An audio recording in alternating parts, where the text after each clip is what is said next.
रामायण की महान कथा हम सब जानते हैं। देवता हैं, राक्षस हैं, युद्ध है, लेकिन इस सब के बीच एक ऐसे नायक हैं जिनकी शक्ति ना किसी अस्त्र में है ना शस्त्र में। उनकी शक्ति आती है भक्ति से, और वो नाम है हनुमान। सुनने में थोड़ा अजीब लगता है ना? मतलब एक ऐसा योद्धा जो पूरा का पूरा पर्वत उठा ले, उसकी असली ताकत उसकी विनम्रता में कैसे हो सकती है? चलिए आज इसी रहस्य की परतों को खोलते हैं। तो सबसे पहले ये भक्ति है क्या? देखिए, ये सिर्फ एक शब्द नहीं है, ये एक एहसास है, एक ऐसी अवस्था जहाँ मैं खत्म हो जाता है, जहाँ खुद का अस्तित्व मिट जाता है और सिर्फ सेवा रह जाती है। और हनुमान वो इसी निस्वार्थ प्रेम के, इसी भक्ति के सबसे बड़े प्रतीक हैं। तो चलिए इस सफर के पहले पड़ाव में चलते हैं, समर्पण में शक्ति। यहाँ हम देखेंगे कि कैसे एक दिव्य सेवक का ये जो विरोधाभास है वही उन्हें सबसे शक्तिशाली बनाता है।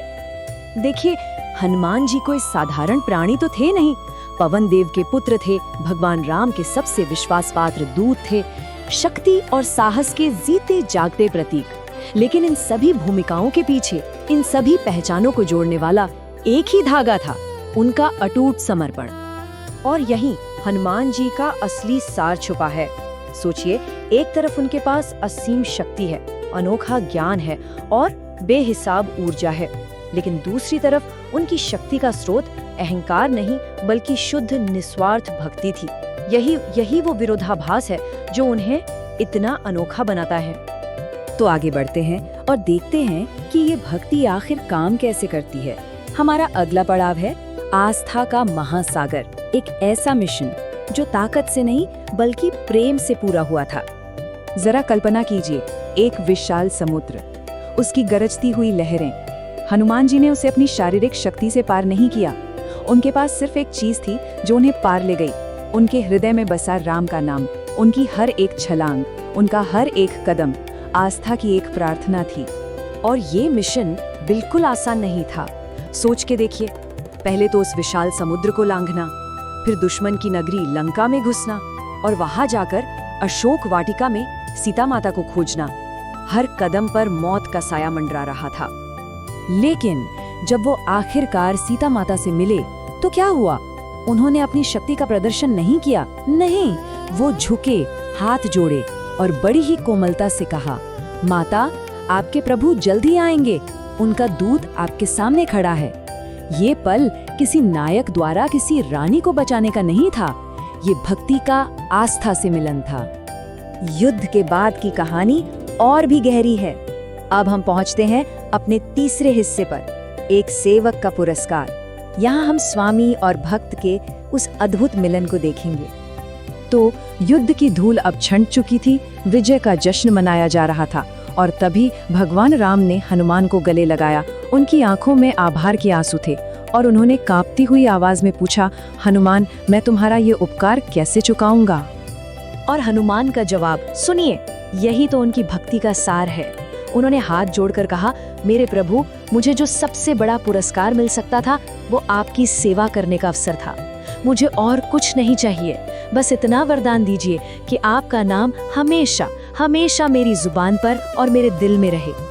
आसमान से देवता भी चुपचाप ये दृश्य देख रहे थे, क्योंकि उस एक पल में, उस आलिंगन में स्वामी और सेवक, भगवान और भक्त के बीच कोई अंतर नहीं बचा था।